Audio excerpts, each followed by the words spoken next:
COVID-19 is no doubt changing global lifestyle, including music consumption. Tours, live performances, shows and album releases have had to be postponed or even cancelled, and this has had a huge impact on the revenue and business models of the music industry. In this interview, a Nigerian musician, GBOLAHAN AYODELE, popularly known as Jack Mills, will highlight the revenue sources of Nigerian music industry to assessing the impact of the pandemic on the industry. Jack Mills is a singer and songwriter. Influenced by Aaliyah, Kanye West and Drake, Jack Mills started singing at the age of 14, citing Can't Tell Me Nothing by Kanye West as a major reason. He released his first single, The Feel, in 2017, and in February 2020 was full of high notes for Jack as he was featured twice on Olamide's YBNL album 999, performing on songs Demons and Dance with the Devil. It's good to have you join us, Jack Mills.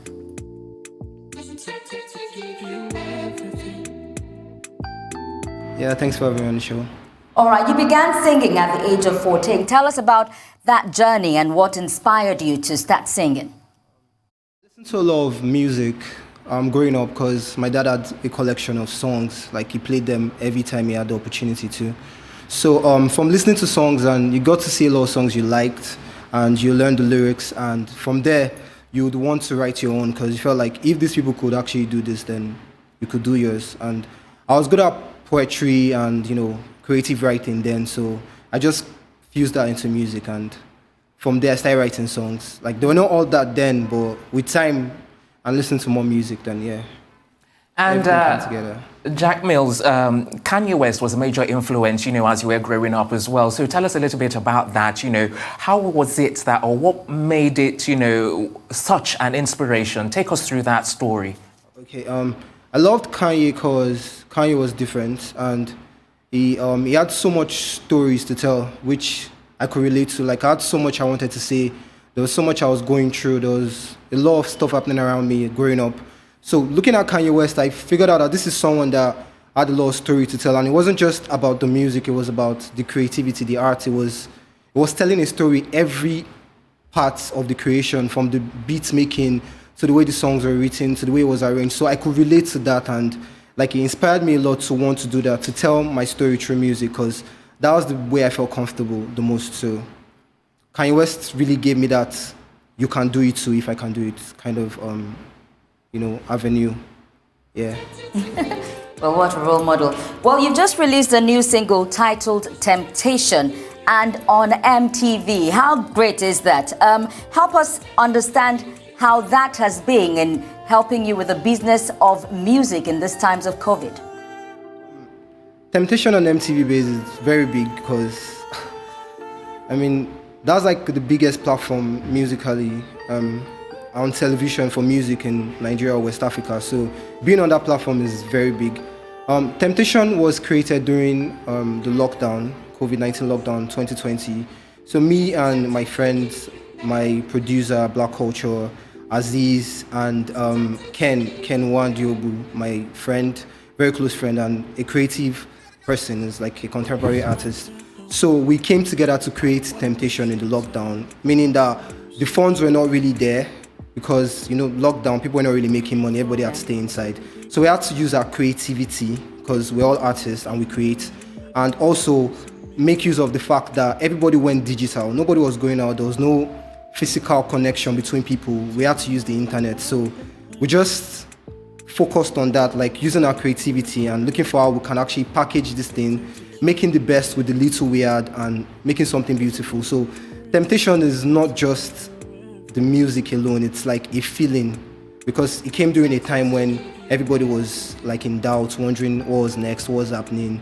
People were soul searching, you know, trying to connect to people. So at that point, it was like, let's just create something and show the world that, okay, well, like, so it's like a flicker of hope still, if you look at it from that perspective.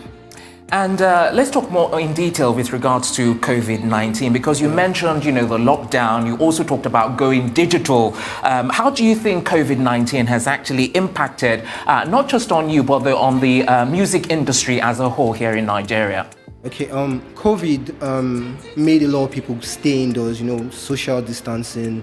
So you're not going to have shows like physical shows, concerts, and all of that. So a lot of people decide to become creative with the internet. Now you're looking at how you can reach more people with the internet platform. So a lot of songs these days, you find people using trends on the internet, like video trends, audio trends, people using social media more, Instagram, Twitter, and other platforms, TikTok. So COVID just made a lot of artists sit back and think of how can we use this platform, which has been there since, we've had the internet for years, but it just made a lot of artists, like all over the world basically, look for how we can impact more people. And a lot of people these days are more on the internet, like people are more on their phones, on their devices, because like we can't really go out like that. Now it has reduced a bit, but coming from last year, we didn't have so much concerts at the end of the year. So you find people doing digital concerts, trying to interact and, get to people through various platforms. And we've seen so many platforms rise from that digital opportunity.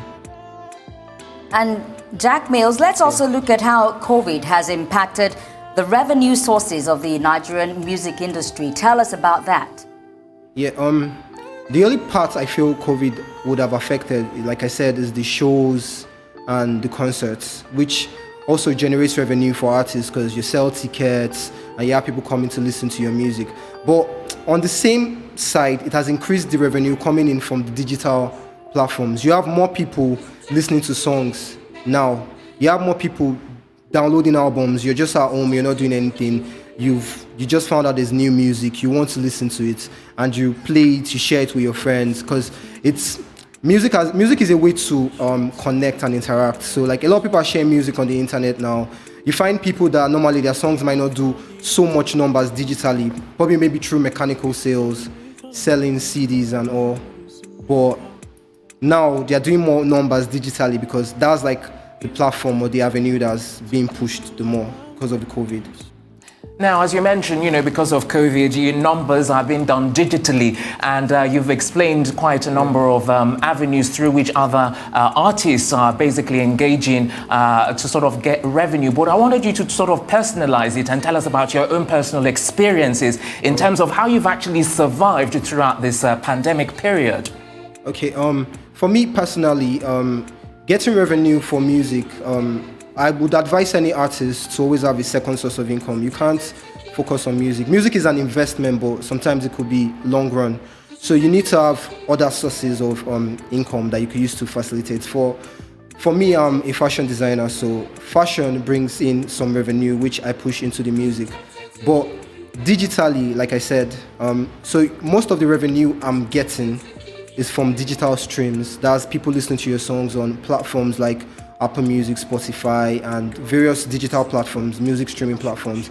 And most of the revenue would go into creating visual content on other platforms like Instagram, Twitter. I'm talking about running sponsored ads, like adverts on these platforms to get more people to listen to your song. And now that everybody has gone digital, it's like there are more artists fighting for that digital attention of the audience. So you need to get more creative and direct your funds in the right. That means you know where your target audience are coming from, and at the same time just try to meet them by pushing your content either through sponsored ads or through creative content or visual content that you put online, and just push it towards them on these platforms. So yeah, that's how it works for me. And Jack Mills, talking about other sources of revenue, let's talk about your collaboration with Olamide with his YBNL album, Demons and Dance with the Devil. How fulfilling will you say that has been for you?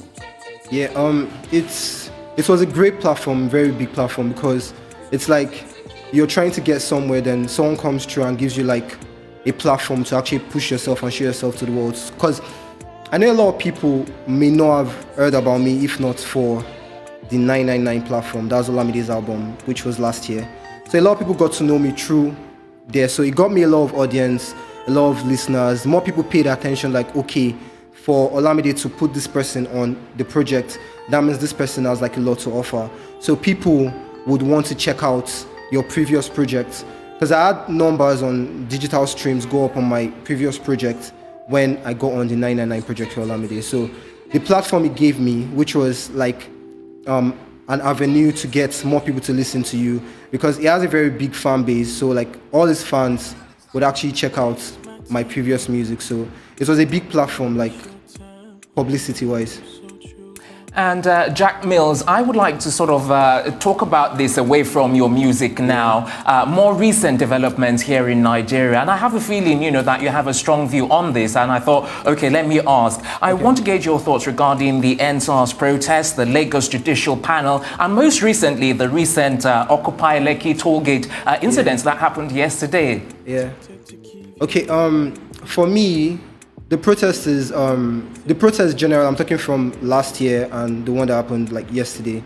It's like a lot of people these days, like these things have been happening before, it's not today, it's not now. So the awareness we have now, a lot of people are now aware of their fundamental human rights and people are just willing to come out and talk about it, both on social media and physically. Because a lot of people didn't come out physically, but they were on social media tweeting and, you know, sharing their own opinion. So me, I'm not a politician here, but I'm actually aware of everything that's happening in the country. I know about the protest. I know what we're fighting for. I know what people want. The reason why people came out, the reason why people are online talking about it is because they feel like there are certain things that should be done and these things are not done.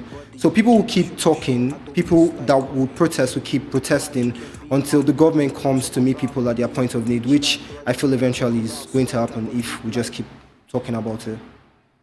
Jack Mills there, ADELANI, GBOLAHAN, AYODELE, Nigerian singer and songwriter. We wish you the very best with your latest single, Thank you. Temptation.